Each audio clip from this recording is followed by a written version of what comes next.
મોટી કેક કરો ત્યારે નાનું ચપ્પુ ન ચાલે, અને આને બ્રેડ નાઇફ પણ કહેવાય કે તમારે બ્રેડને કટ કરવી છે તો આ ચાલે. પીઝા નાઇફ પણ કહેવાય કે પીઝા પણ આનાથી કટ થાય. ઓકે, સેકન્ડ આને કહેવાય પેલેટ નાઇફ. ઓકે, એપ્લાય કરવા માટે પેલેટ નાઇફ જોઈએ.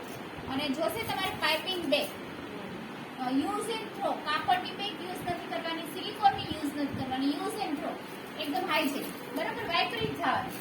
ઠીક છે. હવે આ બેગ છે ને હંમેશા થોડી મોટી લેવાની, નાની નાની નહીં લેવાની, બીકોઝ નાનીમાં સાવ થોડું પીવાનું. હવે એને કેવું, ઘણા લોકો ગ્લાસમાં કરતા હોય છે, ગ્લાસ લઈને બતાવતા હોય છે, એ પણ કરી શકો. અધરવાઇઝ આ જે બેગ છે ને આવી તમે બેન્ડ કરો. આપણે ગાઈડલાઈન કોડ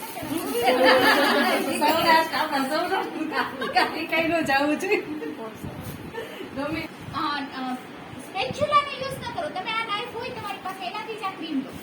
તો ક્રીમ જોઈ કેવી છે કાંઈ અવિનાશ ભગવાન કરે દે એ બધું પાવડા અત્યારે તો ફાઇન છે, એકદમ સરસ છે. ઓકે, અને ખોલતા જાવ તમારી બેગ.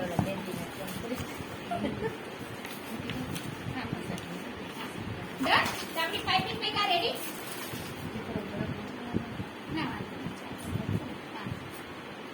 ઓકે, હવે તમને કટિંગ કરતા શીખડાવું છું કઈ રીતે તમારે કેકનું કટિંગ કરવાનું છે. આ નાઇફને આવી રીતે પકડી લેવાની છે આ, અને જો આ નાખી દેવી. તમારી આ આંગળી છે એ તમારી કેકને ટચ થઈ જાય એટલું જ અંદર જવા દેવાનું છે. જો ઓકે, જ્યાં કટ કર્યું હતું ત્યાં આવી ગયા તમે. નાઇફને ધીમેથી બહાર લો. હવે સિમ્પલ. Okay, clean. હવે સેકન્ડ પાર્ટ, હંમેશા તમારી કેક જે બની છે એમ સીધી જ રાખવાની છે તમારે. અને પેલો પાર્ટ કટ કરી અને પછી જ બીજો, પેલા બીજો અહીંયાથી ચાલુ નથી કરવાનું, ઉપરથી સ્ટાર્ટ કરવાનું છે. અગેન જો જાય છે મારી ફિંગર અડી જાય, ટચ થઈ જાય કેકને, એટલું જ જવા દીધું અંદર. ડન.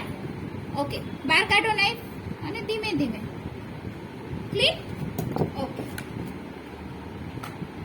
હવે આ ટાઈપનું બોટલ લઈ લેવાની છે યા ફિર આ ટાઈપની, અને એને આપણે સોક કરશું વ્યવસ્થિત એકદમ. સુગર વોટર નહીં, સિમ્પલ વોટર. મારી કોઈ કેકમાં સુગર વોટર હું યુઝ નથી કરતી, બીકોઝ કેક સ્વીટ છે, ક્રોસ સ્વીટ છે, પછી વોટર એ સ્વીટ નાખશો પછી કેક તમને એકદમ ક્રીમી સ્વીટ છે તમારો, તો એ બહુ ગળ્યું ગળ્યું થઈ જશે. ઠીક છે. સુગર, અને બહારના સુગર વોટર એટલા માટે યુઝ કરે કે એને કેકનો વજન વધી જાય સુગર વોટરથી, પણ તમે ફ્રીઝમાં એ રાખો ને ત્યારે તમને કેક ડ્રાય લાગે. તમે જો કેક બીજે દિવસ તમને ચાલો આવી જાય અને ગળે ખરાશ જેવું લાગે. ઓકે, તો આપણે સિમ્પલ વોટર જોઈ લો, એકદમ આપણે પૌધાને પાણી પીવડાવતા એમ જ પીવડાવવાનું છે. યસ, તો જે સરસ સોફ્ટ થશે. ડન.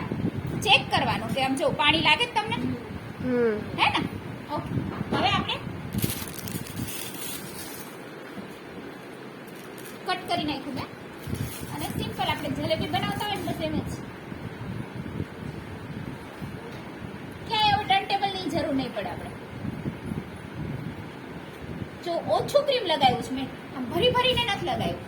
ઓકે, ઓછું જ ક્રીમ લગાવવાનું છે, બીકોઝ તમે જ્યારે ફિનિશિંગ કાલે કરશો ને ત્યારે ક્રીમ વધારે જોશે ફિનિશિંગ કરવા માટે, અંદર ક્રીમ ઓછું. ઓકે, હવે આપણે કઈ કેક બનાવી, કોકોનટ છે, પાઇનેપલ પ્લસ કોકોનટ બનાવી નાખીએ છીએ, પીના કોલાડા. તો આ છે મારી પાસે પાઇનેપલનો ક્રશ, જો વ્યવસ્થિત એડ કર્યો.